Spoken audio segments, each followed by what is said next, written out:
Assalamualaikum warahmatullahi wabarakatuh. Alhamdulillahirabbil alamin. Wassalatu wassalamu ala asyrafil anbiya'i wal mursalin wa ala alihi wa ashabihi ajma'in. Raditu billahi rabba wa bil islami dina wa bi Muhammadin nabiyya wa rasulah.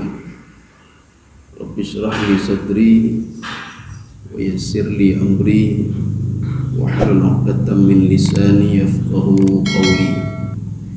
Allahumma ij'al jam'ana hadza jam'an marhuma wa tafarruqana min ba'dihi tafarruqan ma'suma. Kaum muslimin dan muslimat sidang jamaah subuh yang dirahmati Allah. Jadi untuk bahagia di Illiyin itu memang susah. Kita sudah membedakan apa itu beda Sijin dan Illiyin. Bahkan ada di dalam tafsir Ibnu Abbas. Ibnu Abbas mengatakan tatkala roh itu berpisah dengan tubuhnya, fatas'udu ila sama', dia naik ke langit, kata Ibnu Abbas. Sampai ke langit, kalau roh itu adalah roh orang yang berbuat dosa, fata'bas sama', langit enggan menerimanya, sehingga dia kembali lagi mental ke bumi. Ketika mental ke bumi, ini versi tafsir Ibnu Abbas, ketika mental ke bumi, fata'bal arda, bumi juga enggan menerimanya, jadi tidak mau menerima. Akhirnya rohnya itu di antara langit dan bumi. Ketika di antara langit dan bumi, maka diambil roh itu diletakkan di Sijin, ya, supaya tidak di antara langit dan bumi. Jadi diletakkan di Sijin, jadi dia tidak bisa kemana-mana. Maka ada satu roh lagi nanti, dia di Illiyin, dan kita sudah cerita bagaimana manusia yang di Sijin dan manusia yang di Illiyin. Orang-orang yang di Illiyin ini yang pembahasan kita kemarin itu mereka itu ketika dunia dulu diolok-olok oleh orang lain. Ya, walaupun ayat ini di dalam tafsir Jalalain beliau mengatakan itu ayat ini dikhususkan untuk Abu Jahal, Walid bin Mughirah, As bin Wa'il, ya, tiga ini, Pak. Walaupun khusus untuk tiga ini, ayat ini mewakili untuk kita semua ini, Pak. Jadi apabila kita keluar nanti, kita beribadah, melakukan aktivitas untuk mendekatkan diri kepada Allah, ada Walid Mughirah yang lain, lahir lagi Walid Mughirah nih, Pak.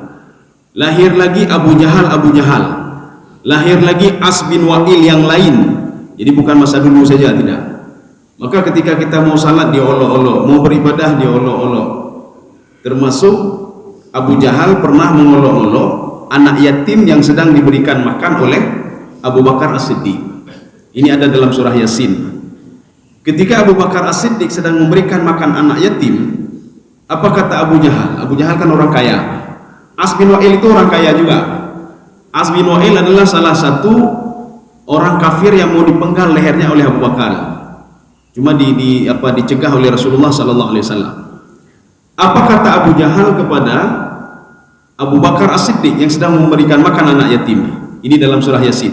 Anut'imu man law yasha'ullahu at'amah in antum illa fi dhalalim mubin. Ya. Untuk apa kamu kasih makan anak yatim itu? Apakah Allah tidak sanggup memberikan makan mereka? Ya. Kita kalau ada orang kafir begitu, mau jawab apa kita? Kepuan yatim itu, dia kan sudah beribadah nih. Dia beribadah, artinya rugi dia masuk Islam kalau tidak diberikan makan oleh Tuhannya. Itu pernyataan Abu Jahal. Jadi Abu Jahal mengatakan, saya tidak menyembah Tuhan, tapi saya kaya. Mereka menyembah Tuhan, tapi mereka miskin. Dan kamu memberikan makan kepada mereka. Tidak patut itu, wahai Abu Bakar, kata Abu Jahal. Kamu sudah sesat kamu. Sebenarnya mereka minta saja sama Tuhan mereka. Untuk apa menyembah Tuhan mereka kalau tidak diberikan makan apa-apa? Jadi makanya turunlah ayat itu, Pak. Anut'imu man law yasha'ullahu at'amah. Ketika itu apa pernyataan Abu Bakar As-Siddiq? Wahai Abu Jahal, bukan berarti Allah itu ketika kami ini miskin, ini anak yatim, orang-orang miskin, fakir miskin, bukan berarti Allah benci kepada mereka, tidak. Dan begitu juga ketika Allah berikan kaya kepadamu, bukan berarti Allah sayang kepada kamu, melebihi kepada kami, tidak, kata Abu Bakar As-Siddiq. Dua-dua sedang diuji. kami sedang diuji dengan miskin, mereka sedang diuji dengan kefakiran. Apakah mereka teringat kepada Allah atau tidak? Kamu juga sedang diuji wahai Abu Jahal, kata Abu Bakar As-Siddiq. Kamu sedang diuji oleh Allah, nikmat Allah terus diberikan kepadamu, tapi kamu tak pernah teringat kepada yang pemberi rezeki itu. Akhirnya Abu Jahal dia berpindah dari situ, Yahweh ya, karena sudah diceramahi oleh Abu Bakar As-Siddiq. Jadi ayat ini walaupun untuk 3 orang ini, Walid Al-Mughirah, As bin Wa'il, Abu Jahal, nyo memang mulutnya itu tidak bisa diam nih Pak, 3-3 ini. Bahkan As bin Wa'il setiap ketemu dengan Rasulullah apa katanya? Anta abtar, kamu tidak bisa diuntung, gara-gara kamu orang lain bisa rugi, kamu pembawa sial. Abtar itu pembawa sial. Akhirnya turun ayat inna syani'aka huwal abtar. Ini gara-gara As bin Wa'il juga. As bin Wa'il juga yang mengajak Rasulullah SAW supaya di dalam hatinya nggak usah menyembah patung, tidak usah menyembah Lata, Uzza dan Manat, tetapi mereka yakin saja yang memberikan rezeki adalah 3 Tuhan tadi, Lata, Uzza dan Manat. As bin Wa'il Ibn Bru'akai. Jadi makanya orang-orang yang berada di Iliyin adalah orang-orang ketika di dunia mereka diolok-olok oleh orang lain. Jadi artinya ada pengorbanan. Maka ibadah itu kan terdiri dari 3 komponen. Kalau tidak ada 3 komponen ini bukan ibadah namanya. Yang pertama mujahadah. Mujahadah itu pengorbanan. Ibadah itu membutuhkan pengorbanan. Kita salat subuh berjamaah membutuhkan pengorbanan. Kenapa? Karena banyak saudara-saudara kita yang tidak pergi salat subuh berjamaah. Kita itu berinfak bersedekah membutuhkan pengorbanan. Kenapa? Banyak saudara kita belum berinfak dan bersedekah. Kita bangun tengah malam, kita salat tengah malam, salat lain, itu membutuhkan pengorbanan. Karena banyak saudara-saudara kita yang masih tidur. Itulah ibadah. 1. Yang kedua, tajrid. Ya. Tajrid ini apa? Kalau tidak ada tajrid ini, maka amal ibadah kita mental dan tidak diterima oleh Allah. Ya, tajrid ini ikhlas dalam beribadah. Arti tajrid itu apa? Di dalam hati ini cuma ada Allah Subhanahu wa taala. Kita beribadah bukan karena orang lain. Kita pergi ke masjid bukan karena orang lain. Kita berinfak bersedekah bukan karena orang lain. Itu tajrid namanya. Maka kalau tidak ada tajrid bukan ibadah namanya. Tidak dianggap ibadah oleh Allah Subhanahu wa taala. Rugi kita ibadah. Rugi kita salat. Rugi kita puasa sudah 40 tahun, 50 tahun kita puasa. Tetapi tidak memberikan perubahan karakter sama sekali, Pak. Mentang lagi tapi masih ngomongin orang lain. Masih ambil punya orang lain. Untuk apa puasa selama ini 20 tahun sudah kita puasa, 30 tahun, 40 tahun, 50 tahun sudah puasa. Tapi tidak ada perubahan yang signifikan, Pak. Jadi rugi saja. Kemudian yang ketiga, istiqamah. Kalau tidak istiqamah, maka amal ibadah itu tidak diberikan nilai yang plus oleh Allah Subhanahu wa taala. Karena syarat diterimanya doa oleh Allah, diberikan rezeki yang banyak oleh Allah, itu syaratnya 1. Jadi 1 apa maksudnya? Wa allaw istaqamu. Kalau kamu istiqamah, sehebat apapun kamu.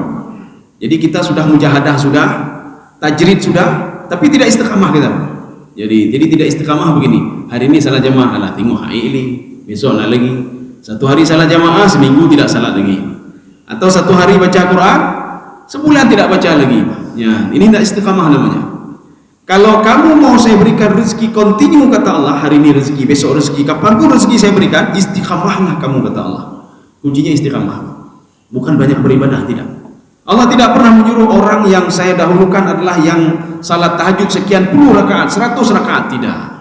Orang yang istiqamah. Maka Ibnu Abbas di dalam tafsir beliau mengutip hadis Rasulullah SAW dan memberikan komentar di dalam tafsir beliau. Apa kata Ibnu Abbas? Salat sunat 2 rakaat saja. Jadi setelah salat isya kita salat sunat 2 rakaat saja kata beliau. Salat itu khusyuk, ya khusyuk. Kan 5 menit cuma tidak lama. Bahkan 3 menit atau 4 menit. Salat 2 rakaat saja. Lebih baik salat 2 rakaat ini dibandingkan salat qiyamul lail sepanjang malam. Kita salat dari jam 11 malam sampai jam 4 malam. Tetapi tidak khusyuk, ya. Wa qalbuhu sahin. Hatinya itu lengah. Lebih baik salat 2 rakaat tadi cuma 3 menit 4 menit dibandingkan salat yang puluhan rakaat. Kita salat qiyamul lail tapi hati kita tidak, hati kita enggak khusyuk beribadah, ya. Jadi artinya apa? Lebih bagus yang sedikit tapi bermanfaat. Yang bagus sedikit tetapi kontinu kita buat, ya, istiqamah kita. Kaum muslimin sedang jamaah dirahmati Allah. Makanya secara tidak sengaja, secara kita tidak sadari, ini bulan Ramadan ini mengajarkan kita untuk istiqamah. Kenapa istiqamah? Hari ini besok kita buat ini lagi, hari ini baca Quran, terus kan baca Quran kita. Ini kita baca Al-Quran terus di bulan Ramadan ini untuk mendidik kita supaya istiqamah membaca Al-Quran. Di bulan Ramadan ini walaupun secara terpaksa kita pergi ke masjid, ini untuk mendidik kita untuk istiqamah dalam beribadah. Mungkin hari lain, hari ini pergi masjid, besok nak pergi masjid ya. Ini mungkin di bulan Ramadan karena nak enak sama orang ini kita pergi juga. Ini mendidik kita untuk terus istiqamah supaya dapat diberikan rezeki oleh Allah, la asqainahu ma'an ghadaqa. Diberikan rezeki yang tidak terhingga oleh Allah Subhanahu wa taala. Ya, sekarang kita lihat lagi ini perangai-perangai orang-orang ketika mengolok-olok orang ketika di dunia nih, Pak. Inilah orang-orang yang masuk ke Iliyin. Walaupun di sini kan ada dua tafsiran. Imam Jalalain mengatakan ini cerita tentang sorga. Tetapi penafsir lain mengatakan tidak, ini cerita tentang Iliyin. Mana alasannya? Yang dikatakan yaumul qiyamah itu bukan sorga saja, bukan neraka saja. Maka di dalam tafsir Al-Qurtubi yang dikatakan yaumul qiyamah, ketika kita meninggal dunia itu sudah masuk yaumul qiyamah, Pak, yaumul akhir, Pak. Ya, sudah masuk itu, Pak. Kenapa? Karena di situ kita tidak beribadah lagi, sudah mulai disempurnakan nikmat kita, diberikan balasan oleh Allah Subhanahu wa taala walaupun belum habis diberikan. Jadi diberikan kebun-kebun surga, kemudian diberikan nikmat, ya, la fi na'im yang kita baca kemarin itu. Ya, jadi makanya ada dua penafsir ya. Satu penafsir mengatakan ini kondisi di dalam surga. Satu penafsir mengatakan tidak. Ini semi surga ya, itu di alam barzakh. Jadi seorang sudah diberikan nikmat oleh Allah Subhanahu wa taala walaupun belum disempurnakan nikmatnya oleh Allah. Tsumma tuwaffawna ujurakum yaumal qiyamah. Pada hari kiamat saya sempurnakan nikmat kalian. Yang sebelumnya di dunia saya berikan cuma sekian persen. Ketika di alam barzakh saya berikan sekian persen lagi, lebih banyak lagi. Ketika nanti dibangkitkan nanti saya berikan sekian persen lagi. Ketika masuk ke dalam surga baru sempurna diberikan nikmat semua oleh Allah Subhanahu wa taala. Ini kita lihat bagaimana perangai orang-orang yang mengolok-olok orang itu. Perangai daripada Walid Al-Mughirah, perangai daripada As bin Wa'il. Kemudian yang ketiga perangai daripada Abu Jahal. Walaupun mereka begini, ini untung bagi orang beriman. Gara-gara mereka bertiga ini, orang beriman ini disanjung-sanjung oleh Allah dalam Al-Quran. Mereka diberikan surga, mereka hidup bahagia di dalam Iliyin, di alam barzakh. Ini masih sifat orang-orang itu. A'udzubillahi minasyaitonirrajim. Bismillahirrahmanirrahim. Kita usahakan pada subuh ini surah Al-Mutaffifin habisnya. Wa idza marru bihim yataghamazun. Ya.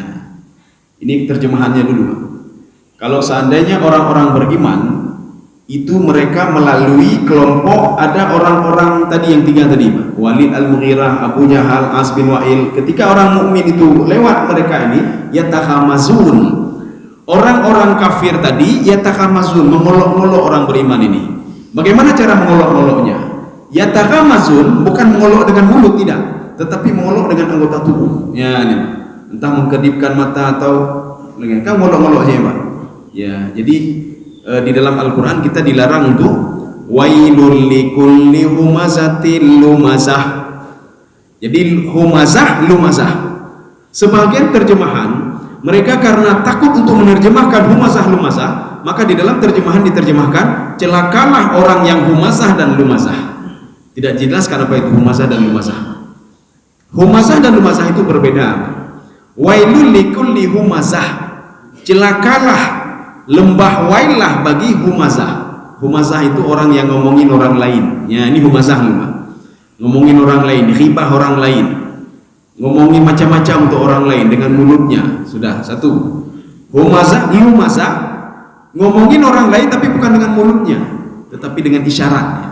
Bisa dengan isyarat tangan atau isyarat mata, isyarat mulut atau isyarat anggota tubuh. Ketika kita sedang duduk-duduk begini, tiba-tiba datang orang yang kita benci tadi. Ketika dia masuk, kita kasih nampak sama orang lain. Ya, itu namanya wailul likulli humazah lumazah. Dosanya sama.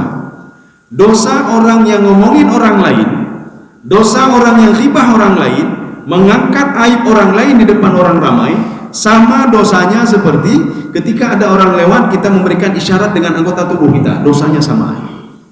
Wailul likulli humazatin lumazah. Ya. Kaum muslimin sedang jemaah dirahmati Allah. Inilah makna yataghamazun. Kalau di dalam terjemahan kita lihat yataghamasun itu mengolok-olok, tapi bukan mengolok-olok dengan mulut, tidak. Mengolok-olok dengan anggota tubuh. Memang itu perkataannya Abu Jahal ini. Abu Jahal tidak bisa dia melihat Nabi, tidak bisa dia melihat orang mukmin. Tapi kalau kita merujuk ke dalam tafsir Al-Qurtubi, apa kata Imam Al-Qurtubi? Ayat ini nuzilat hadhil ayah fi Ali bin Abi Thalib. Ayat ini diturunkan untuk Ali bin Abi Thalib. Kenapa diturunkan untuk Ali bin Abi Thalib? Ketika Ali bin Abi Thalib, mereka membawa orang-orang miskin, orang-orang fakir miskin, mereka berjalan bersama Ali bin Abi Thalib. Ketika itu dilihat oleh 3 orang ini, As bin Wa'il, Walid al-Mughirah, Abu Jahal. Mereka mengatakan, artinya apa mengolok-olok? Apa juga mereka beriman tapi miskinnya? Kami tidak beriman kaya-kaya semuanya. Ya. Ini dijawab juga oleh Allah dalam Al-Quran. Kita kan masih berprinsip gitu juga. Jadi prinsip kita apa? Kalau orang kaya disayang oleh Allah, kalau orang miskin tidak disayang oleh Allah. Buktinya mana? Kalau apa disayang, kenapa enggak diberikan rezeki oleh Allah? Berarti yang diberikan rezeki oleh Allah itu adalah orang-orang kaya. Dijawab oleh Allah dalam Al-Quran, kanlah. Bukan begitu kata Allah, tidak. Jadi tingkatan saya sayang atau tidak sayang bukan di miskin atau tidaknya. Sahabat banyak yang miskin, apakah Allah benci kepada sahabat itu? Ya. Kemudian ada orang yang kaya-kaya seperti Numrud, itu orang kaya. Salah satu raja kafir yang kaya itu termasuk Numrud.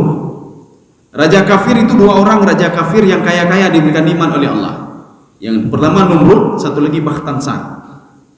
Kemudian ada juga raja yang beriman yang diberikan kekayaan oleh Allah, itu 2 juga. Nabi Sulaiman, satu lagi Zulkarnain, 2 orang.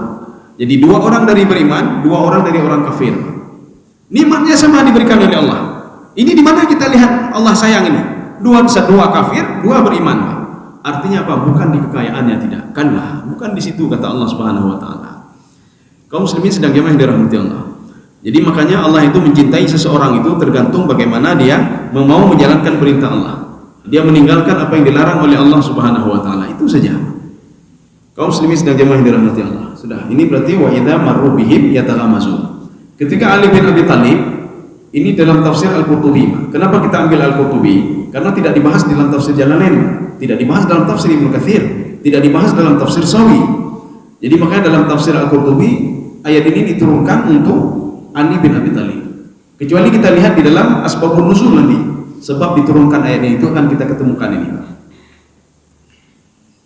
Kemudian kita lanjutkan. Wa idzan qalabu ila ahlihi munqalabu fakihin. Ada yang membaca fakihin. Ya. Ini qiraat namanya. Jadi nanti jangan salah-salah ketika nanti ada yang membaca fakihin. Apakah ada nyantalah hana panjang ya? Enggak panjang itu. Ini qiraat ini. Maka hati-hati kalau ingin protes orang lain. Jangan sampai malu nanti diceramahi lagi sama orang lain ya, Pak. Ya, jadi artinya seperti membaca Maliki yaumiddin. Ada yang membaca Maliki yaumiddin. Ya. Jadi jangan protes, hai, itu enggak panjang itu, dia bilang. Ya, ini qiraatnya ada 2. Ada yang membaca Maliki yaumiddin, ada yang membaca Maliki yaumiddin. Tetapi tidak ada yang membaca Malikin nas, yang membaca Malikin nas, Ilahin nas. Ya. Jadi Malikin nas. Jadi Malik itu raja artinya. Kalau Malik yang memiliki. Kaum muslimin sedang jemaah yang dirahmati Allah. Wa idzan qalabu ila ahlihim, itu orang-orang kafir tadi. Tapi kalau lebih khususnya lagi di dalam tafsir Sawi, tafsir Jalalain tidak mengkhususkan. Tapi tafsir Sawi mengkhususkan ayat ini untuk 3 orang. Wa idzan qalabu ila ahlihim. Ini 3 orang ini. Ini kalau versi tafsir Sawi. Kalau versi tafsir Jalalain bukan 3 orang ini. Orang-orang yang tidak senang kepada orang-orang beriman, yang tidak senang kepada Rasulullah. Berarti kalau kita bawa ayat ini, konteks ayat ini dalam kekinian, orang yang tidak senang kepada kita beribadah. Anak tenang ibadahnya, tidak senang kita berinfak, tidak senang kita berbuat baik. Mereka ini tak kalah kembali kepada kelompok mereka, inqalabu fakihin. Mereka nikmati itu. Nikmati apanya? Mereka sudah ngomongin orang beriman, mereka nikmati ya kali lukur ketipulan, cukup senang hati lunya. Yang kayaknya kelompok-kelompok punya hal ini. Dia senang kalau orang lain itu susah, kok tenang ini. Melihat orang susah itu senang sekali dia. Maka tidak jauh beda dengan Abu Jahal ya. Tidak jauh beda dengan As bin Wa'il. Tidak jauh beda dengan Walid Al-Mughirah. Padahal As bin Wa'il itu anaknya itu sahabat Rasulullah. Ya, As bin Wa'il ya. Amru bin As. Bagaimana perjuangan beliau bersama Rasulullah SAW. Tetapi ayahnya itu cukup benci ke Rasulullah. Ayahnya benci sekali pada Rasulullah SAW. Maka kita tidak perlu heran kalau ada ayah tidak ibadah tapi anaknya ahli ibadah. Ada juga ayahnya ahli ibadah, anaknya anak ahli ibadah. Anda itu bayangan. Tidak perlu heran ini. Ya, tidak perlu heran. Jadi artinya sekarang yang dituntut oleh kita, ku anfusakum wa ahlikum nara. Jagalah dirimu dan jagalah keluargamu dari api neraka. Bagaimana menjaga diri? Menjaga diri itu kalau versi tafsir Al-Qurtubi bi af'alikum, dengan menjaga diri kita sendiri, Pak. Jaga tangan, jangan buat maksiat, jaga mata, jaga kaki, jaga perut, jaga hati dan lain sebagainya.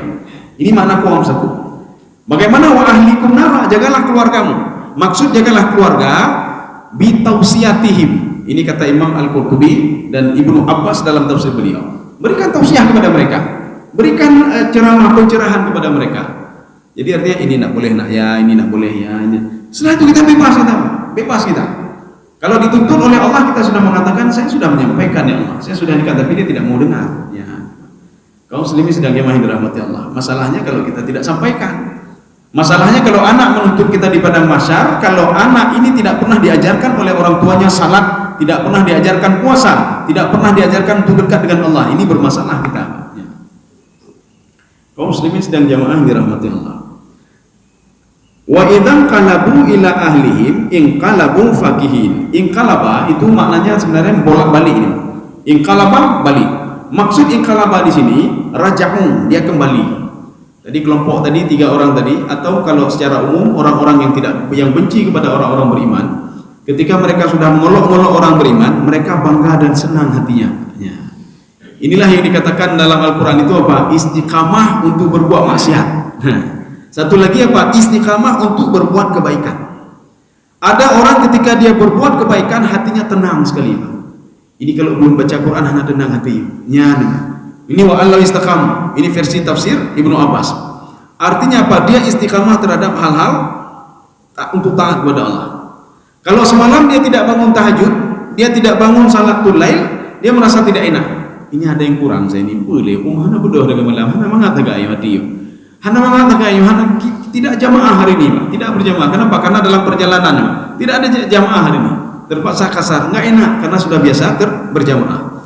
Enggak enak biasanya berinfak, tapi tidak berinfak hari ini, enggak enak. Ya, hana menghati, Pak. Tapi ada juga satu kelompok istiqamah terhadap hal-hal maksiat. Sebelum dia buat maksiat, hati ini tidak tenang. Sebelum dia ngomongin orang lain, hati ini tidak tenang. Sebelum dia lihat maksiat, hati ini tidak tenang. Sebelum dia ghibah orang lain, hati ini tidak tenang. Sebelum dia makan haram, hati ini tidak tenang. Tidak tenang hati ini. Inilah yang dikatakan wa allahu istaqam. Kalau dia mau istiqamah, ya. Maka orang-orang ini yang 3 tadi, atau kalau secara umumnya yang benci pada orang-orang beriman, ketika mereka sudah ngomongin orang lain, mereka merasa senang dan bahagia sekali. Maka bacaannya boleh 2. Fakihin, bisa membaca fakihin. Fakihin artinya apa? Ya taladzat, mereka nikmati itu. Sebagaimana orang ketika beribadah, dia nikmati ibadah itu, Pak. Tidak capek sama dia, Pak. Enak sekali, Pak. Dia nikmati ibadah. Sebagaimana orang menikmati maksiat juga, Pak. Dia nikmati maksiat itu, Pak. Enak sekali maksiat itu.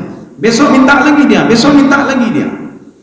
Ini seperti apa, kita ulang-ulang kaji saja.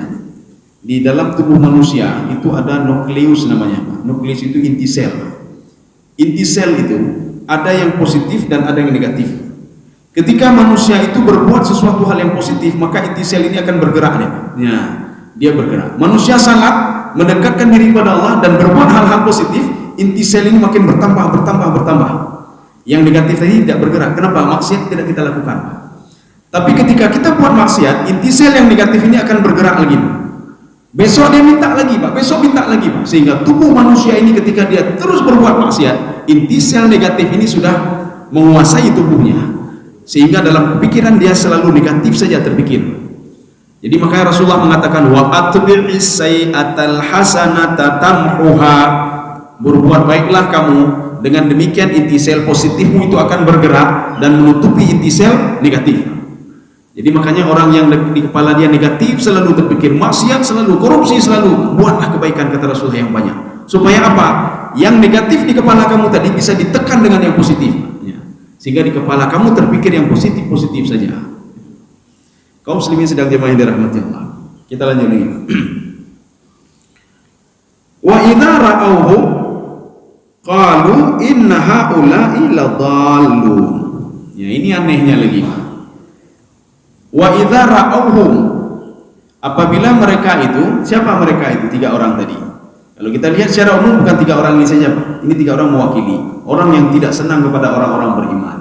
Tidak senang mereka berpuasa, tidak senang sholat, tidak senang beribadah, tidak senang, pokoknya tidak senang pada orang beriman ini. Wa idza ra'awhum, apabila mereka melihat orang beriman ini, mereka akan mengatakan innahum ladallun. Itu orang beriman itu sesat. Kata Ibrahim. Ya, sesat kenapa? Kalau versi tafsir Sawi, mereka sesat yatrukuna, mereka meninggalkan sesuatu di dunia ini yang lezat-lezat, meninggalkan sesuatu itu untuk sesuatu hal yang gaib yang tidak nampak. Salat, untuk apa salat? Ya, pahala tidak jelas, semua tidak jelas. Untuk apa berinfak? Hasilnya tidak jelas, semua tidak jelas. Maka orang-orang 3 orang tadi, orang kafir tadi yang tidak senang pada orang beriman, mengatakan apa? Orang-orang beriman itu sesat mereka, ya, sesat. Sesat artinya apa? Menyembah Allah yang tidak jelas, beribadah kepada yang tidak jelas, padahal di dunia ini kan sudah jelas semua. Nikmat jelas, ini jelas, semua jelas. Tapi mereka meninggalkan dunia ini. Mereka sesat dan bodoh, ya. Ini sama seperti orang begini. Ketika kita puasa, kita mengatakan hormatilah sedikit orang yang berpuasa, ya, namanya hormati orang yang berpuasa. Baik buka gede, baik nyobeknya. Ibadah li urung buka urung yang hana puasa apa? Kata orang yang enggak puasa, kalian harus menghormati juga orang yang tidak puasa. Ya, hormati orang yang tidak puasa. Kayak patalah urung puasa ya. Padahal yang salah kan orang yang tidak puasa. Tapi orang yang tidak puasa menyalahkan orang yang puasa. Kalian harus menghormati orang yang tidak puasa. Ya, kata balik, nanti memberikan ultimatum kepada orang yang puasa. Padahal sebenarnya yang puasa mereka ultimatum yang tidak puasa. Seperti orang yang salat. Kalian walaupun tidak salat sudah harus pegang dosa, hormati orang yang salat. Jangan buat kegaduhan. Ibadah liuruan atau maya. Kalian harus menghormati orang yang tidak salat. Ya, nikmat. Kaum muslimin sedang jemaah yang dirahmati Allah. Ini yang dimaksudkan dengan ladallun. Ini yang pertama. Dalam tafsir Sawi, beliau mengatakan begini. Haitsu taraku an-na'im al-hadir bisababin syai'in ghaib.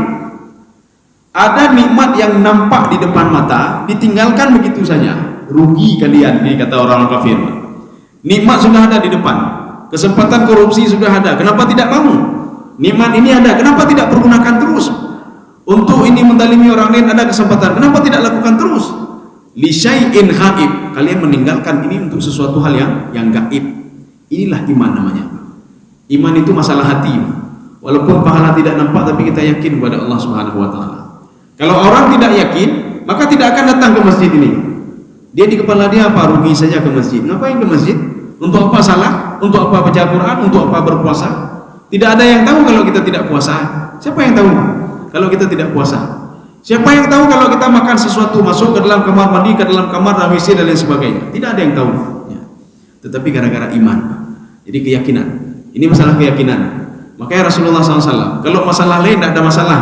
Artinya apa? Berinteraksi dengan orang kafir, berdagang dengan orang kafir. Wa idza stajaraka fa'ajirhu hatta yasma'a kalam Allah. Berinteraksi sosial dengan mereka tidak ada masalah, kata Rasul, kata Allah. Berdagang dengan mereka tidak ada masalah. Ya. Tetapi kalau sudah masalah akidah, nah ini sudah masalah nih. Kalau sudah masalah akidah, itu harus keras engkau ya Rasulullah. Ruhama'u bain asyidda'u 'alal kuffar, ruhama'u bainahum. Rasulullah tegas kalau masalah akidah. Tapi kalau masalah apa namanya? Asyidda'u 'alal kuffar, keras dengan orang kafir kalau masalah akidah, ruhama'u bainahum. Dan dengan orang-orang beriman, apa namanya? Rahim, ya, Maha Penyayang, kasih sayang. Kaum muslimin sedang jemaah yang dirahmati Allah. Kita lanjut sedikit lagi. Kita usahakan kita habiskan. Wa ma ursilu 'alaihim hafidhin. Ini dipertegas oleh Allah. Sebenarnya sia-sia saja yang mereka lakukan itu. Untuk apa cari-cari aib orang, ya? Maka sebenarnya ini kita terjemahkan dulu. Wa ma ursilu 'alaihim hafidhin. Saya tidak mengutus mereka, saya tidak saya tidak menyuruh kepada mereka untuk menjaga orang-orang beriman. Tidak ada faedah apa-apa sebenarnya. Untuk apa? Untuk apa kita jaga-jaga orang lain? Untuk apa kita melihat aib orang lain? Ya, ini pelajaran bagi kita. Setiap ada problem, ada masalah, untuk apa lihat aib orang lain? Si fulan begini. Apakah kita sudah beres? Salatnya tidak betul. Apakah kita sudah betul salat kita? Ya. Jadi artinya nggak usah protes-protes orang lain lah. Nggak usah cari aib orang lain. Lihat aib kita sendiri dulu. Ini ibadah kita apa sudah benar? Ini apa sudah betul? Ya. Ini selalu salahkan orang lain. Salatnya kamu tidak sah. Padahal kita salat dilihat oleh orang lain tidak sah juga salat kita. Tidak betul juga. Kita melihat orang lain ini nggak betul, ini duduknya tidak benar, ini tidak benar, itu namanya protes selalu, Pak. Mana kita nyuri protes jadi kok, Pak. Jadi artinya apa? Kita harus introspeksi diri, Pak. Ya, ini introspeksi diri. Ini begitu juga. Jadi artinya walaupun ayat ini untuk orang-orang kafir, tetapi ini berlaku untuk kita untuk introspeksi diri dan jangan selalu melihat aib orang lain. Karena apa? Orang lain sudah ada 2 malaikat yang mencatatnya, Pak. Sudah ada. Untuk apa urusan kita lagi? Urusan dia, Pak. Ya urusan dia aja di bulan di bukunya di bulan begitu salah dia sudah ada 2 malaikat yang mencatat. Untuk apa urusan kita? Ini begitu juga. Orang beriman ini selalu diikuti oleh orang-orang kafir. Diikuti ini kamu begini. Apa urusan mereka? Jadi makanya Allah mengatakan begini, apapun yang mereka lakukan, siapapun mereka, wa makaru wa makarallah wallahu khairul makirin. Mereka membuat strategi jitu untuk bisa memusnahkan kita atau membuat macam-macam untuk kita. Tidak bisa, kata Allah. Wa makaru wa makarallah. Allah juga punya strategi sendiri. Kalau mereka punya strategi bagi kita untuk menghancurkan kita, membuat macam-macam sama kita, tidak bisa, kata Allah, kecuali dengan izin Allah Subhanahu wa taala. Kaum muslimin sidang jamaah yang dirahmati Allah. Ya, sekarang ini baru penutupnya, Pak. Fal yauma, ya, ini uniknya Al-Qur'an. Di Al-Qur'an kalau disebutkan al-yaum itu hari kiamat. Jadi makanya fal yauma di sini adalah hari kiamat. Kecuali ada nanti 1-2 ayat. Al-yaum itu ceritanya apa? Bukan hari kiamat. Al-yaum itu bukan hari kiamat. Termasuk di dalam surah Al-Maidah yang turun kepada Rasulullah SAW, ayat-ayat terakhir itu. Al-yauma akmaltu lakum dinakum wa atmamtu alaikum ni'mati wa raditu lakumul Islam madina. Ini kan al-yaum juga. Al-yaum di sini apa? Hari kiamat bagi Nabi Muhammad. Setelah turun ayat itu, Nabi Muhammad diangkat oleh Allah Subhanahu wa taala. Nabi Muhammad meninggal dunia. Walaupun tengah waktunya ada beberapa tahun lagi. Artinya apa? Itu hari kiamat bagi Rasulullah SAW. Makanya sebagian penafsir mengatakan hari kiamat itu kapan dimulai? Bagi personal kita masing-masing kita, ketika kita meninggal dunia, sudah mulai hari kiamat bagi diri kita sendiri. Bagi orang lain belum. Dipikir hana kiamat, hana dulu kiamat. Orang yang sudah meninggal sudah kiamat bagi dia. Sudah kiamat. Artinya sudah habis. Ibadah tidak ada, apa-apa tidak ada, puasa tidak ada lagi, semua tidak ada. Tinggal menunggu balasan saja. Ini kalau anak kita ikut ujian. Jadi ketika bagi rapor itu tinggal nikmati saja. Yang nggak belajar berarti dapat rapor merah. Yang belajar berarti dia nikmati dengan isi rapor dia. Ya. Nah, ada lagi saya mau belajar mau ganti nilai, nggak bisa lagi. Ya, jadi inilah namanya yaumul qiyamah, yaumul akhir memang. Hari sudah terakhir, sudah finish. Nah, ada orang kalau sudah finish itu kembali lagi, nah ada lagi. Jadi makanya dimulainya kapan? Dimulainya ketika kita mau dicabut roh kita oleh Allah Subhanahu wa taala. Itu sudah mulai hari kiamat. Maka hari kiamat itu waktunya panjang sekali dan lama sekali. Ini menyudah kira-kira habis. Jadi artinya apa? Ketika tiupan sangkakala yang pertama dengan kedua saja 40 tahun. 40 tahun itu kalau kita kira-kira dengan umur akhirat 40.000 tahun. Itu belum alam barzah lagi, belum lagi hari di padang mahsyar lagi, sampai berapa ribu tahun lamanya. Belum lagi kalau kita lihat di dalam kitab Minhajul Abidin, seorang itu berdiri di padang mahsyar 7.000 tahun. Satu, ada yang mengatakan juga 70.000 tahun.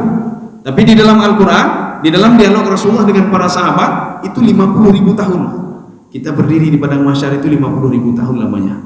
Artinya kan lama sekali, Pak. Waktunya itu panjang sekali. Nanti baru kita tahu kalau dunia ini cuma sebentar saja. Kenapa? Karena kita sudah mengalami masa-masa kok lama sekali di sini. Berarti dunia sebentar saja. Kita hidup cuma sebentar saja. Kaum muslimin sedang jemaah yang dirahmati Allah. Jadi makanya fal yauma alladziina aamanu minal kuffari yadhakun. Ya, ini baru kebalik sekarang. Ketika kita sudah meninggal dunia. Ketika ini ada dua versi tafsir. Tafsir yang pertama, tafsir Jalalain, beliau mengatakan ini kejadian ketika di surga. Dan penduduk yang kafir tadi sudah masuk neraka. Tetapi satu lagi mengatakan ini ketika seorang hari kiamat meninggal dunia. Ketika dia berada di Iliyin dan orang-orang kafir itu berada di Sijjin. Makanya Allah katakan fal yauma, pada hari ini sekarang sudah terbalik. Kalau lalu di dunia dulu orang kafir menertawakan orang-orang mukmin, sekarang orang mukmin menertawakan orang kafir. Ini diperkuat oleh sebuah hadis. Jadi Imam Jalalain mengambil ada sebuah hadis ketika penduduk surga sudah masuk ke dalam surga, beliau kan ceritanya surga nih. Penduduk neraka sudah masuk ke dalam neraka, maka di waktu itu diberikan kesempatan oleh Allah untuk melihat. Penduduk surga bisa melihat penduduk neraka bisa melihat penduduk surga. Seakan-akan mereka dekat sekali. Jadi seperti kita dari sini satu orang di sini, satu orang di Mesir atau di Maroko atau di Eropa. Kemudian karena waktunya itu jauh sekali, maka dia buka video call, dilihat video call. Seakan-akan dekat sekali di depan. Kita berada di depan dia. Padahal dia entah di mana itu. Ini begitu juga. Penduduk surga dengan neraka dipertemukan oleh Allah Subhanahu wa taala. Apa kata penduduk surga? Terus naik, sebentar lagi akan masuk ke dalam surga. Cepat ya, Pak. Dia mengolok-olok penduduk neraka tadi, Pak. Di dalam sebuah tafsir, di dalam neraka itu, maka kita tidak perlu gundah nanti kan, diambil lahan oleh orang lain, tidak perlu gundah. Neraka itu kan luas sekali, Pak. Itu luas sekali neraka itu. Kemudian supaya tidak diambil lahan kita oleh orang lain, nanti sebagian orang begini, lahan saya diambil oleh orang lain, tidak diambil. Di surga itu lengkap, Pak. Ada makanan, ada minuman, ada istana lagi, Pak. Qul a'udzu birabbil falaq. Di dalam tafsir Al-Baitawi, al-falaq adalah istana yang berada di dalam neraka. Cuma baik tanya mau pakai istana neraka ini. Yang pernah tanya. Makanan begitu juga. Makanan ada berapa macam? Tinggal pilih. Bisa request. Ada rislin, ada zakum, ada satu lagi apa itu? Ada 3 makanannya. Bisa request ya. Rislin itu apa? Rislin itu yang keluar dari ini, Pak. Ketika kita bakar ikan kan keluar minyak keluar dari ikan, bakar ikan, Pak. Ketika kita masuk ke neraka, ini kan keluar minyak semuanya, minyak dan nanah. Rislin itulah itu rislin, Pak. Ini yang dimakan oleh manusia. Jadi manusia tinggal pilih request, apakah mau makan rislin. Kemudian zakum, ada satu lagi lupa saya. Jadi makanan orang neraka itu 3. Bisa request, bisa pilih. Nggak suka yang pertama, pilih yang kedua. Anak yang kedua, pilih yang kelima. Zakum itu, setiap seorang makan zakum itu, dia buahnya berduri, Pak. Akan sangkut di lehernya selama 1000 tahun namanya. Ketika sangkut di situ di lehernya, maka dia minta minum kepada Allah. Wa iyastaqithu yughathu bima'in kalmuhli yashwil wujuh bi'sa syarab wa sa'at murtafaqa. Ketika dia minta air, nak diberikan air oleh Allah. Ketika sampai 1000 tahun lamanya, baru diberikan air oleh Allah. Jauhnya mana? Wa iyastaqithu yughathu bima'in kalmuhli yashwil wujuh. Minuman itu sebelum dia ambil sudah menghancurkan mukanya. Jadi ini artinya di neraka ada minuman. Begitu juga di neraka ada pagar, Pak, ada pagar. Supaya tidak diambil oleh orang lain, dicaplok oleh orang lain. Kalau di dunia kita punya pagar juga kebun kita, di neraka punya pagar juga, Pak.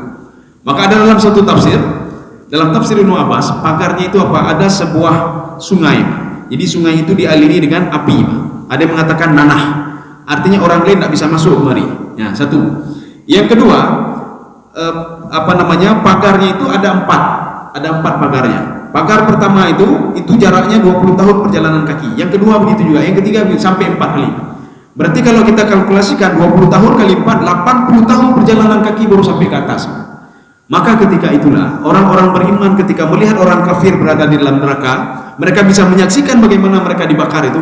Naik terus, coba lihat kami berada di surga. Mereka naik ke atas setelah sampai ke ini jatuh lagi, naik lagi, jatuh lagi, sehingga orang-orang mukmin menertawakan mereka.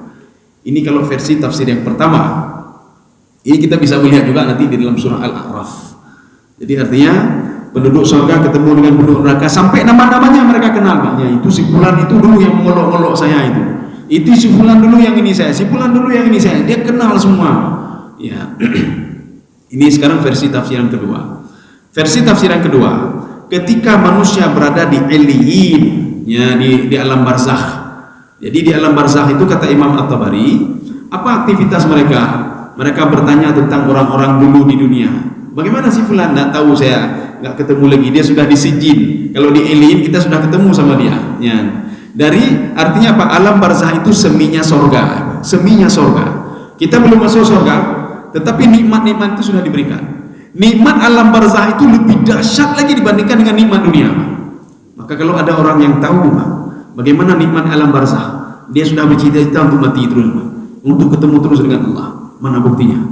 Akan kita buktikan dengan kitab Al-Muwatta punya Imam Malik. Di situ ada sebuah hadis, ketika seseorang sudah meninggal dunia, dia masuk ke dalam kubur, malaikat ketika itu berdialog dengan dia. Apa kata malaikat? Ma ra'yuka fi Muhammad. Dalam hadis lain kan begini, ma rabbuka, ma imamuka, ma nabiyuka, ma qiblatuka. Tetapi dalam riwayat lain yang diriwayatkan oleh Imam Malik dalam kitab beliau Al-Muwatta, ketika itu malaikat bertanya kepada dia, ma ra'yuka fi Muhammad. Bagaimana pendapatmu tentang Nabi Muhammad sallallahu alaihi wasallam? Jawabannya mencakup semua jawaban tadi, ma rabbuka, ma imamuka, semua terjawab. Dijawab oleh pemuda ini, Muhammad adalah yang diutus oleh Allah Subhanahu wa taala. Dia membawa kitab suci Al-Quran. Kitab suci Al-Quran panduan kami untuk beribadah. Kemudian kami menyembah menghadap ke kiblat semuanya. Ya, gitu. Saudara-saudara kami adalah orang-orang beriman semuanya. Apa jawab malaikat itu, Pak? Sudah saya duga dari dulu kamu akan menjawab seperti itu. Maka malaikat berdoa kepada Allah, Allahumma ja'al qabrahu. Ya Allah, jadikanlah kuburnya sab'ina dira'an fi sab'ina dira'an. 70 kali 70 zirak. Ziraknya malaikat. Artinya apa? Kelapangan itu luas sekali diberikan oleh Allah Subhanahu wa taala. Ketika itu roh tadi minta izin kepada malaikat. Apa kata roh tadi? Zaruni azuru ahli. Wahai malaikat, izinkan saya sebentar saja. Saya mau mengunjungi keluarga saya di dunia. Tidak boleh, katanya. Jadi artinya dia ingin kunjungi dunia. Apa ingin katakan? Kenapa kalian mau tinggal di dunia? Lebih enak di sini, ya, Pak. Kalau seandainya banyak orang di alam barzah, dia muncul semuanya, idang kita menung, hai ceramah kita juga, hai mangat dengai deh, mangat kerja juga deh, ya Pak. Cuma masalahnya tidak ada orang yang kembali. Sudah ke alam barzah tidak ada yang kembali lagi, ya Pak. Tidak ada yang kembali lagi.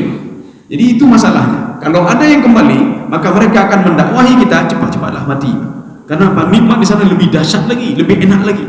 Tidak perlu kita bersusah payah di sana. Kalau sih kita susah payah. Kalau tidak ini tidak ada fasilitas ini, tidak ada fasilitas, kita harus kerja hari ini, kerja di sana harus ini, kan pusing kita. Di sana tidak pusing lagi. Ya, malaikat mengatakan tidak. 6, tidur kamu. Diminta lagi yang kedua kalinya. Zaruni azuru ahli, tolong berikan izin kepada saya akan mengunjungi keluarga saya. Itu di dunia itu mereka sudah nangis-nangis semuanya itu. Di dunia mereka ini sudah baca ayat Al-Quran, baca ini takziah sama dia dan lain sebagainya. Padahal saya lebih bahagia sekali di sini. Ya. Kita terbayang ketika takziah sama dia itu ketika baca-baca ayat itu teringat dalam kubur, orang tua saya sempit sekali kuburnya, ya. Orang dalam kubur dia berpikir kepada orang dunia, mau dia tinggal di dunia itu sudah kecil, susah lagi, ya Pak. Kalau di sini kan nggak susah kita, di sini kan lebih enak dan nyaman sekali, Pak. Jadi sab'una zira'an fi sab'una zira'an, 70 kali 70 zira'an, kira-kira 35 meter kali 35 meter. Itu ukuran tangannya malaikat, ya teman. 55 meter ukuran malaikat, bukan ukuran manusia. Kalau ukuran manusia segini, 70 zirah, 35 meter. Tapi kalau zirahnya malaikat, bayangkan saja, malaikat itu dalam hadis qudsi kalau dia menggempakkan kedua sayapnya, langit dan bumi akan terpenuhi. Penuh langit dan bumi. Jadi artinya apa? Zirahnya malaikat, 70 kali zirah malaikat. Artinya luas langit dan bumi. Ya. Jadi manusia bebas tinggal itu. Kita di Banda Aceh saja tidak semuanya habis kita pergi, Pak. Hanabe tajak kedua Hanabe, padahal muka pedut-pedut apa? Ya. Jangankan di ke Sumatera ini, di Aceh, Banda Aceh saja kalau belum habis kita ajak ya, Pak. Kaum muslimin sedang jamaah dirahmati Allah. Sekali lagi, Pak. Ya, jadi makanya mereka itu sudah terbalik mengolok-olok. Orang beriman yang mengolok-olok orang kafir, ya. Maka mereka dalam tafsir At-Tabari mereka ketemu satu sama lainnya. Maka insya Allah kita akan ketemu nanti. Ya, baik di sijin ya Pak, ya. Di Iliin ya Pak. Di sijin kelompok sijin Pak. Kalau di sijin itu apa ketemu di sijin? Lebih gepek ya Pak. Tapi di Iliin ya Pak. Ya, Iliin ya. Maka ketika ketemu dengan di Iliin, maka satu sama lainnya kata Imam At-Tabari, mereka akan bertanya an akhbar. Akhbar itu berita. Si fulan yang meluk-meluk kita dulu mana itu? Si fulan yang hebat sekali mana? Nggak ada dia. Dia sudah meninggal, nggak ada. Ada paling-paling di sijin, di bawah sekali itu. Ya, nih. Jadi maka ini penafsiran yang kedua. Ini cerita tentang Eliyin, bukan cerita tentang surga. Mana buktinya lagi? Ini buktinya kalau mereka alal araiki yang turun. Jadi mereka berada di araik. Araik kalau di dalam terjemahan itu diterjemahkan dipan-dipan. Tapi tidak pernah diinikan apa makna dipan itu. Araik kalau di dalam bahasa Arab, kita ngomong sama orang Arab araik. Araik itu dalam bayangan orang Arab itu ada kasur mewah itu. Di atas kasur itu ada dibuat seperti apa? Kayak singgasana atau apa? Ya, di atas kasur itu araik namanya. Jadi artinya mereka itu sambil duduk menikmati nikmat yang diberikan oleh Allah, mereka juga bisa melihat aktivitas orang-orang kafir tadi, Pak. Ya, mereka bisa melihat dan bertanya kepada teman, bagaimana ini, bagaimana itu. Berarti kalau kita merujuk ke dalam tafsir yang pertama, mereka melihat langsung orang kafir tadi, Pak. Kalau kita merujuk ke dalam tafsir yang kedua, mereka berada di Eliyin, mereka bertanya kepada temannya, bagaimana si fulan itu sambil duduk-duduk di atas araik. Tidak ada, dia itu sudah disijin. Biarin saja, dulu kan dia olok-olok kita, sekarang dia kan sudah ini. Ya, akhirnya mereka mengolok-olok juga orang itu. Ya, ini sebagai penutup, hal thuwibal kuffaru ma kanu yaf'alun. Maka sudah sepantasnya orang-orang kafir itu diberikan balasan oleh Allah tempatnya di Eliyin, di sijin. Jadi makanya ayat ini sebagai penutup ayat. Jadi ayat ini Allah ingin mengatakan begini, salah satu cara untuk bisa masuk ke dalam sijin, kuncinya apa? Kurangilah timbangan, kata Allah. Ya, kalau kalian mau masuk ke sijin, kuncilah timbangan. Kurangilah timbangan. Berbuat curanglah sama orang lain. Itu kunci sijin sudah ada sama kalian. Ya. Ini sama seperti begini. Ketika Nabi Yahya bin Zakaria ketemu dengan iblis, ketemu dengan syaitan. Nabi Yahya bertanya kepada syaitan atau iblis, manusia mana yang paling kalian benci? Manusia mana yang paling kalian benci? Dan manusia mana yang paling kalian kalian benci? Satu lagi kalian cintai. Ya. Apa dijawab oleh iblis? Manusia yang paling saya cintai, ya, yang paling dia cintai adalah orang-orang mukmin. Mukmin yang bagaimana? Mukmin yang bakhil. Ya. Iblis sangat cinta sekali pada orang mukmin yang bakhil. Ditanya oleh Nabi Yahya bin Zakaria, "Walima ya iblis? Kenapa kamu cinta sama orang mukmin yang bakhil?" Dijawab oleh iblis, "Saya tidak perlu menggoda dia lagi." Kenapa tidak perlu menggoda dia lagi? Karena kunci neraka sudah ada sama dia. Seorang ahli ibadah, ahli tahajud, ahli baca Quran, hafal Quran, ahli tafsir, ahli hadis, fikih dan lain sebagainya. Kalau dia bakhil, jangan pernah harap masuk dalam surga, walaupun dia ahli ibadah. Makanya iblis kalau ada orang ahli ibadah dia bakhil, dia langsung, tugas saya sudah selesai, biarin saja dia. Kunci neraka sudah ada sama dia. Artinya apa? Tidak perlu dia menggoda lagi, Pak. Maka dia senang sekali pada orang bakhil. Yang kedua, iblis sangat benci sekali kepada orang fasik.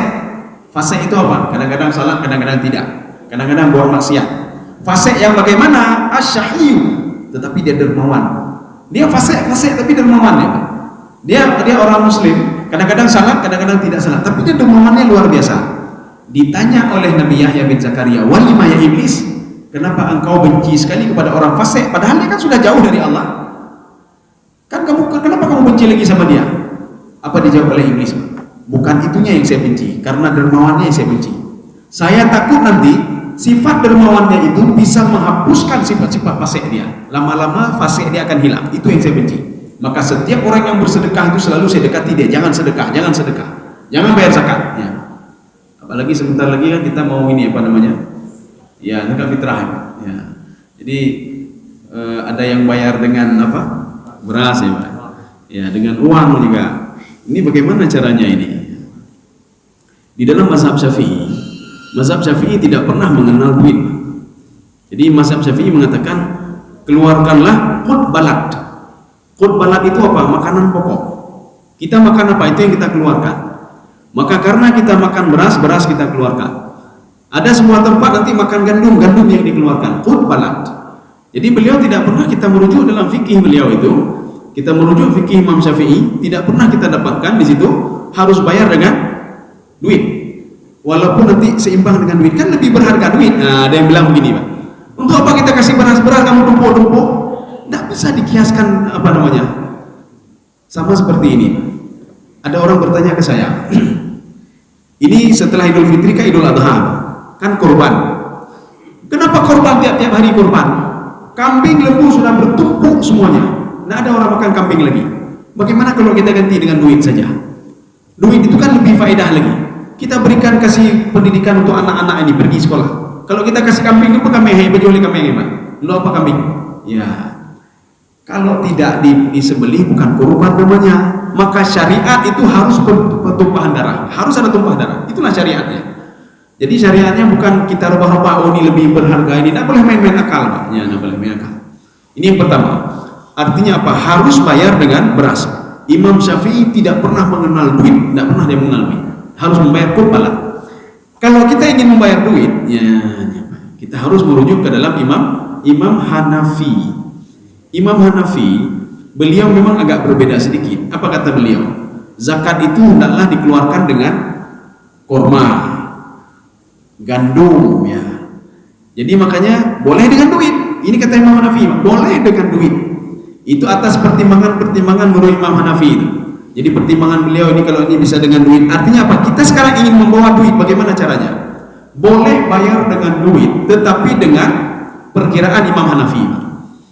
Makanya kalau perkiraan Imam Hanafi bagaimana? Ini kalau gandum kira-kira 45.000 ya, Pak. Gandum itu 45.000. Kalau ingin bayar duit, berarti bayarlah harga 45.000 ini. Jangan bayar harga beras yang ditetapkan oleh Imam Syafi'i. Karena Imam Syafi'i tidak pernah berbicara masalah harga. Imam Syafi'i selalu berbicara masalah qutbalat. Inilah hasil kesimpulan pertemuan antara MPU Banda Aceh tahun lalu sudah juga, Dinas Syariah Islam, satu lagi Kemenak Kota Banda Aceh. Akhirnya apa? Dikeluarkanlah kesepakatan bersama kalau ingin keluarkan itu beras. Oh, tidak punya ini ingin berarti rujuklah kepada Imam Hanafi. Ini ada yang protes lagi, Pak. Protesnya begini, kok mahal kali 45.000? Mana ada mahal 45.000, Pak? Kan untuk kita juga, Pak. Kita kan cari yang terbaik, Pak. Kita ingin apa? Ini harus sama berasnya seperti beras Imam Syafi'i, ya. Yang saya mau 25.000. Ya, Imam Syafi'i tidak pernah menghargai dengan beras. Tidak pernah harganya. Jadi kalau ingin Imam mazhab Hanafi, ya Hanafi, Pak. Ya, jadi mazhab Hanafi boleh dengan beras, dengan harga, tetapi harga yang sudah diinikan oleh beliau. Beliau menetapkan korma, kemudian gandum. Bukan kita makan gandum, tidak, harganya saja kita ambil. Ya, karena Imam Hanafi beliau setuju dengan harga. Imam Syafi'i tidak setuju dengan harga, dengan pertimbangan-pertimbangan. Artinya kita tidak usah protes lagi, kan untuk kita sendiri, Pak. Bahkan kalau ada orang yang lapang dada, jangankan 45.000, 100.000 saya bayar. Panele terturi be. Kita puasa bulan suci Ramadan 30 hari, nyok keluarga 5 brojok 500 ribu, lebih kurang sedekah di gedenya nih, Pak. Kan tak ada masalah. Ini pas 45.000 kurang bacot 20 ribu ke protes lah, Pak. Tantang lagi pedagang nih, Pak. Omah kurang hae jak masjid lain lebih murah loh, nah gimana, Pak? Demi 45.000. Ya, artinya apa kan? Untuk kita juga untuk membersihkan diri, Pak. Zakat fitrah, membersihkan diri. Masa sebelum kita bersihkan diri, hati ini dengki sama orang lain. Mau pek lewat, nanya, anak kemah masjidnya, haji bayar ngupeng, kalau bayar. Kalau nak dikasih bayar dengan, ya bayar dengan beras, beli beras, apa salahnya? Belum perlu tiada, kasih, apa susahnya beli berasnya? Jadi ingin bayar juga, bayar menurut Hanafi, ya, boleh Imam Hanafi. Bayarnya tidak boleh bayar dengan harga beras, tak boleh. Kalau harga beras, berapalah harga beras itu? Paling tinggi berapa, Pak? 25 atau berapa? 30.000 ya, 30 sekian ribu. Ya, sekian lah. Artinya kan cuma sedikit saja, 45.000 kita bayar. Artinya sebagian orang itu hanya mengat hati, Pak. Enggak enak hatinya kan, kalau bayar dengan duit enggak enak. Karena selama ini dia makan beras, nanti kasih ke beras. Karena apa? Setahun sekali kan itu, setahun sekali. Kepada mendawa-dawa mesti itu Pak. Itu pun untuk kita bukan orang lain. Ya, saya rasa sekian saja. Insyaallah pertemuan besok surah apa lagi ini? Al-Infitar ya. Kita lanjut surah Al-Infitar. Mungkin ada pertanyaan, kami persilakan.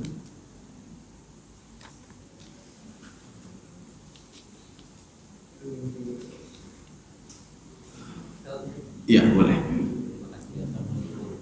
Waalaikumsalam. Iya. Iya. Kemudian saat membayar dia membawa uang. Iya. Tapi waktu bayar dia suruh pegang beras yang ada di situ. Iya. Jadi uangnya diterima dari panitia.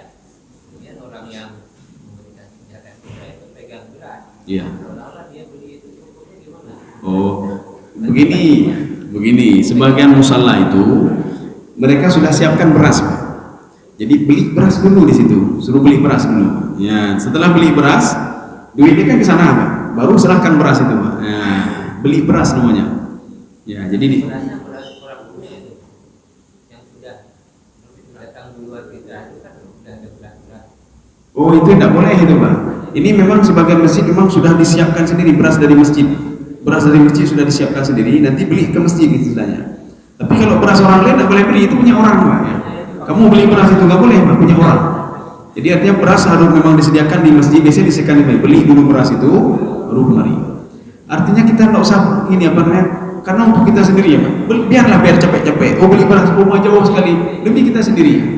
Rugi kita puasa sudah 30 hari, nanti puasa kita tergantung gara-gara tidak penutupnya itu nggak selesai, Pak. Zakat fitrahnya nggak selesai. Jadi memang afdalnya zakat fitrah itu pada malam lebaran itu dibayar, itu apa namanya, wajibnya di situ, Pak. Kewajibannya di situ. Ya, demikian.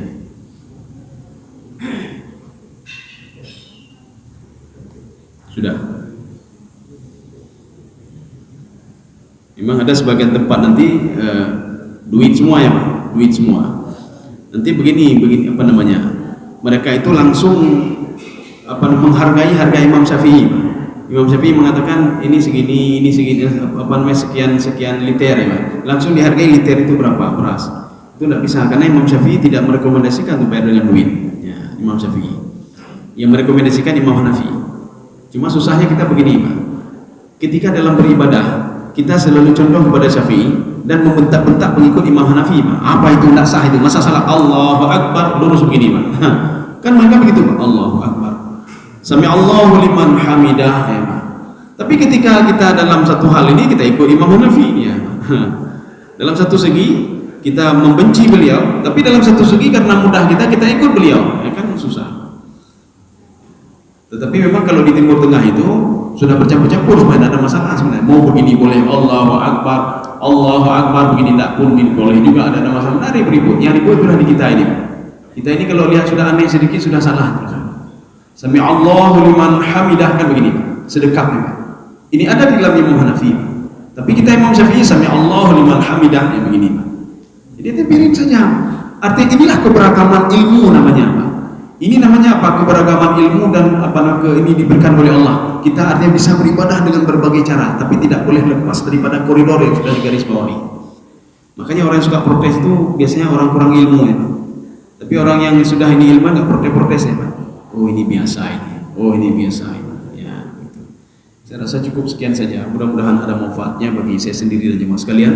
Subhanakallah bihamdika asyhadu an la ilaha illa anta astaghfiruka wa atubu ilaik. Assalamualaikum warahmatullahi wabarakatuh.